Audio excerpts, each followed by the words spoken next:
burial ceremonies halted over unpaid debt, children's pocket money taxed at the source. For thousands of followers, these are the mandatory costs of belonging to a global religious institution. This is the world of the Nizari Ismaili community, led by their billionaire imam, the Aga Khan. While his international foundation projects an image of humanitarian progress, his internal administration manages a secretive and exhaustive financial system. The foundation of this system is a historical decree from the 48th Imam, Aga Khan III. He instructed his followers to stop worrying about the afterlife, claiming that the power to grant heaven and hell rested entirely in his own hands. When a leader establishes a total monopoly over the eternal souls of his followers, he gains the ultimate leverage. He can demand absolute financial surrender in this life, using the afterlife as the ultimate collateral. The primary engine of this system is the Dasond. Unlike voluntary charitable giving focused on the needy, the Dasond is a mandatory institutional tithe, where followers surrender 12.5% to 25% of their gross pre-tax income directly to the Aga Khan. Compliance is driven by the threat of spiritual and material ruin. The Imam has decreed that his portion of their wealth is volatile. He warned that his money is like a fire, and if even a single cent is kept in a follower's bank account, it will burn the rest of their savings. The threats extend into the physical world. Followers are taught that failing to pay the Dasond invites serious calamity. The Imam explicitly promised that if he isn't paid voluntarily, he will arrive as a doctor or as a lawyer to collect his unpaid dues through sudden sickness or legal misfortune. The institution extracts wealth through triple taxation. The earner pays 12.5% Dasond. From his wife's allowance, she pays 25% to exclusive groups. Even children surrender 12.5% of their pocket money directly to the Aga Khan. This environment subjects the same dollar to multiple layers of religious taxation as it moves through a single family. Believers remain financially hostage to the fear that a single accounting error could trigger divine retribution.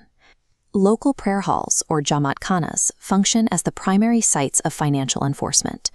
Here, administrative officials known as Mukis and Kamadias act as both religious leaders and financial auditors. These officials hold the power to halt major life events. Historically, if a family fell behind on their Dasond payments, local leaders would stop wedding ceremonies, the nikah, refusing to let the marriage proceed until the financial debt was settled in cash. This process involved the physical inspection of the bride's dowry. Officials would evaluate jewelry, furniture, and gifts received from relatives, taxing them at 12.5% before granting the official permission to marry. The ultimate penalty for financial default targeted the grieving.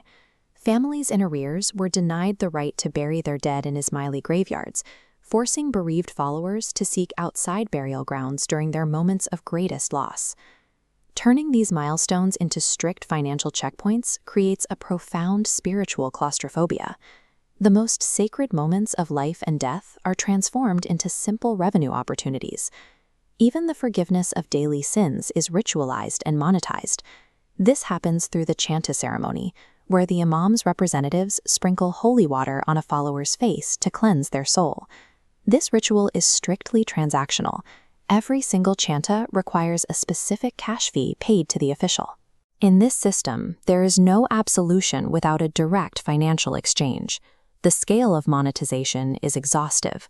Followers undergo thousands of paid rituals throughout their entire lifetime, and fees continue even after death, with relatives paying for post-mortem rituals to ensure the deceased are forgiven.